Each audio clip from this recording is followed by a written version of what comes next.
am K. Murtaugh, Mert Witness 1, and welcome to Inauguration Eve. This is Tuesday, January 19th, 2021. And right now, it's very close to 4 o'clock p.m., so we are less than 24 hours a day, or 24 hours, from having a new President of the United States. Joe Biden is in Washington, D.C. as of the time this recording hits the internet, preparing for tomorrow. It's going to be a more refreshing future starting. We're going to have a cleaner, brighter, hopefully a kinder and gentler future where all the hate is washed away. Not that the hate will completely go away, it'll always be there. But times are a-changing. Times are going to get better. The big transformation that we have all been waiting for, those of us who support law and order and want better things rather than this constant barrage of hate and racism and bigotry. Now, I am going to be transforming my channel to cover the Biden administration more often. I will be commenting from time to time, maybe not every single day, but from time to time I will be commenting on things that are happening in regards to the Biden administration and what will be coming out of it. Such things as the status of the possible relief funds that might be coming out to cover those who are having hard times, some of the legislation that's going to be coming out, some of the executive orders that are going to be coming out. And one thing I'll probably get into is the aftermath of the Trump administration, whether or not there's going to be an impeachment trial, any legal difficulties that Trump, his family, and associates get into now that he is no longer immune from prosecution. For I would suspect that over the days, weeks, and months, there are going to be a lot of criminal and civil cases be filed against Trump, his family, and those who have been closely associated with him for all these years. And we're going to see what fallout happens in regards to those individuals who stormed the Capitol, killed police officers, stole government property, vandalized government property, and so on and so forth. This little insurrection is going to have consequences for a lot of people. And a lot of people are going to lose their employment, their political positions. Businesses may be shuttered because of their participation in this insurrection, and so on and so forth. So I'll be getting into those as I come across them. But it would appear that we are in for a more positive future. That maybe now, instead of this constant tidal wave of hate, we can have peace, tranquility, we can all enjoy ourselves, enjoy what's left of our lives, and so on and so forth. And the traitors among us can go over to that not-to-be-named hate website that is now being hosted by our enemy, Russia. And they can enjoy the consequences of going on that website, because now all their information is going to be gathered by Russia, an enemy of the United States, to be used against them at some point.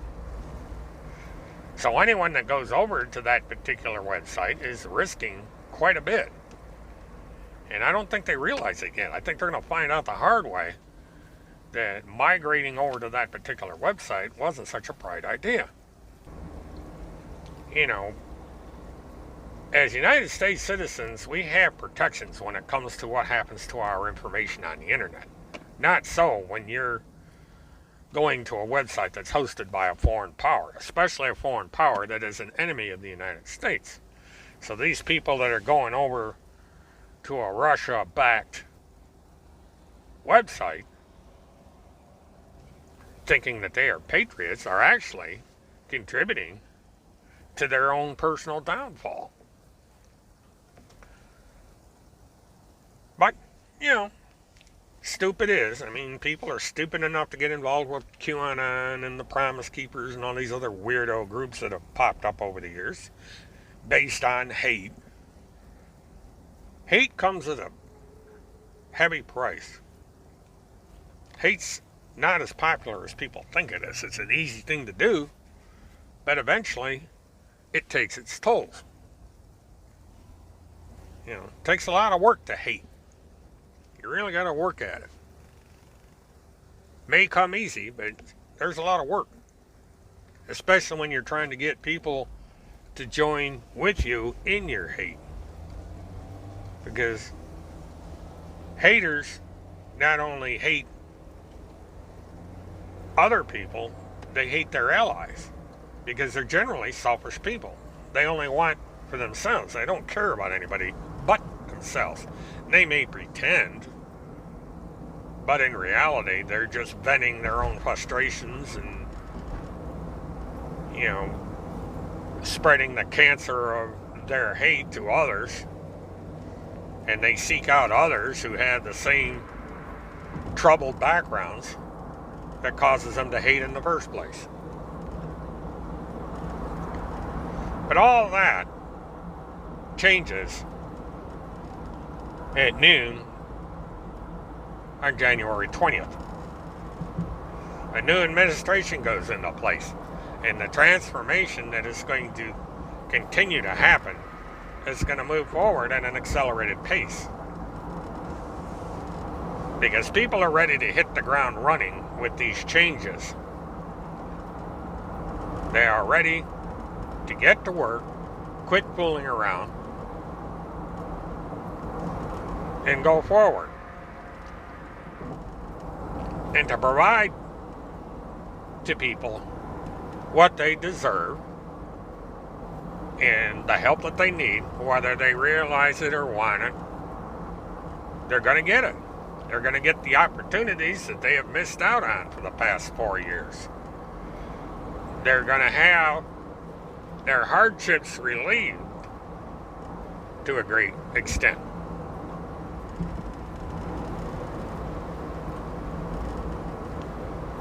Now, there's a lot of security that's in place, and that is brought about by the hate and the hate groups and the insurrectionists. They're the ones to blame, nobody else. There's no arrest of Biden or anybody else. There's no keeping them in behind the barrier. The barrier is there to keep the insurrectionists and the traitors out. And unfortunately, it spoils it for the rest of us. So tomorrow, when you're watching your TV or watching a stream on the internet or listening on your radio, when you could have been there in person cheering on the new president, remember that it was the Trump administration and the haters that follow him that caused all this. And because they decided to try and overthrow the government of the United States, it was necessary to have the 20,000 National Guard troops in Washington to protect our new president and the administration. It is the haters that now taxpayer money is being wasted on security throughout the United States at state capitals because of the threat of violence from these hateful individuals. And to those who support this hate-filled insurrection, you are just as guilty as anyone who stormed the Capitol. You are as guilty of anyone for being the cause of why we have 20,000 National Guard in Washington. And we are spending millions upon millions of dollars in taxpayer money throughout the United States to protect us from your hate. You know, your guy lost and lost big, and he is going to continue to lose. And all the predictions you made and all the threats you made are going literally down the toilet. We are all going to move on. We are going to enjoy ourselves. We are going to think of the good things that are going to be coming down the pike as the new administration takes over and the work of the country finally gets done. You will all benefit from the inflow of stimulus money and good paying jobs if you decide to work, and so on and so forth, in spite of the fact that you could have easily put us down a path where all that would have gone away. I don't think people understand the financial disaster that could have happened if the insurrectionists had succeeded. We would have been shunned as a country by the rest of the world. Our infrastructure would be damaged horrifically. We wouldn't be able to get anything done. And the country would be thrown into an economic depression. All that was prevented that January day. And now we move forward. So, I'm going to close out with this. I don't know where my numbers are going to go with this little experiment. As I said, this is a slight change in my format. This is not going to be the only subject I will discuss on a daily basis. It's going to be one of several. It's going to be a primary subject that I will touch on, usually as a part of my daily monologue on the Mobileton.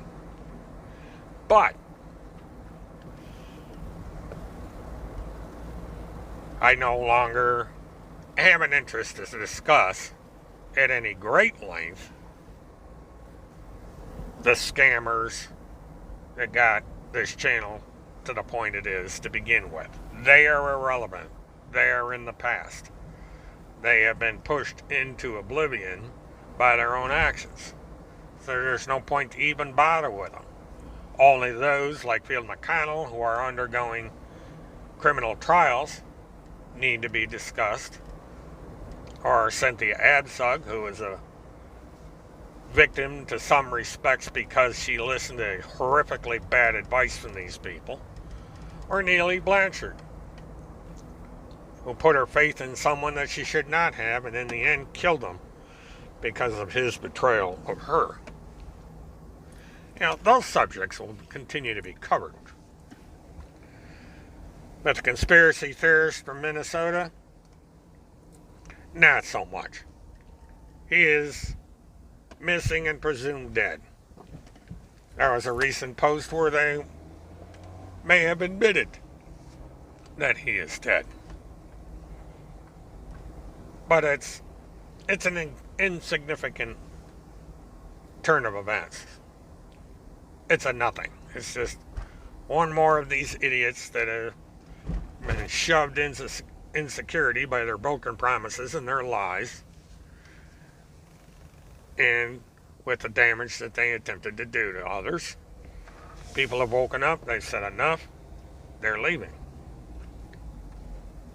And I have my other projects that I have put on the shelf, waiting for them to raise to the priority they need to raise to for me to get these things done. And now that the winds have changed, have happened, you will be seeing changes there as well. These projects that I have had on the shelf are going to be taken off the shelf. The old school project, the county project, the Mesa project, the T10 project, and so on and so forth. Going to be kind of a remodeling job going on here in the days and weeks to come. I hope some of you stick around. If you don't, it's been nice having you for the duration. But along with a new administration comes a new focus. It's time for me to quit talking about the dark subjects and the evil people that have plagued all of us for such a long time. There are better things to talk about and do in this world than a bunch of hateful, spiteful people that take their bad luck and their bad fortunes out on the rest of us. You know, it's time to move forward, time to move on, and greet the new dawn. This is William K. Murtaugh, Murt Witness 1. Have a good one.